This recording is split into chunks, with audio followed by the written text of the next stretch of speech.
और ओशो का चूँकि कार्यक्रम हो रहा है पहले दिन, एक मेरा संस्मरण है, मैंने करीब से देखा है गुरुवर को।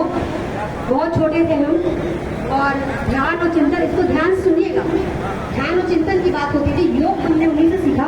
शुरुआत मेरी जो होगी योग सीखने की, पर दूरदर्शन में कार्यक्रम आते थे और सौभाग्य से पिताजी के जरिए उनसे मिलने का मौका मिला।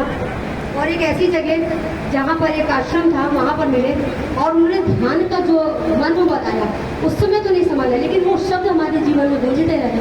जब ध्यान को हमने चिंतन के रूप में अपनाया और करने लगे कुछ कुछ, तो याद आया कि उन्होंने हमें क्या दिखाया था। उन्होंने ध्यान का वो रूप हमें दिखाया कि जब वो योग साधना हुए करते हैं, अगर आप मेरी बात सुन लेंगे ना तो आपको आनंद आएगा। मैंने क्या चीज़ देखी है, मैंने ध्यान के उस रूप में ओशो महाराज जी को ध्यान में जमीन से 2 फीट ऊपर उठते हुए देखा है। जमीन से 2 फुट उठते हुए मैंने बचपन में देखा है और बहुत समय बाद याद आया कि ध्यान का क्या महत्व है। और इसी तरह से एक उन्होंने नदी पर, गोमती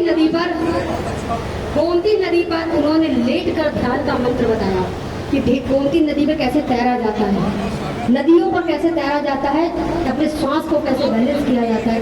इस मर्म को समझा, बहुत कोशिश किया योग करते रहे, लेकिन बस और समय नहीं। लेकिन अगर वाकई इसको ध्यान को करें तो शायद हम भी बहुत कुछ कर पाएंगे।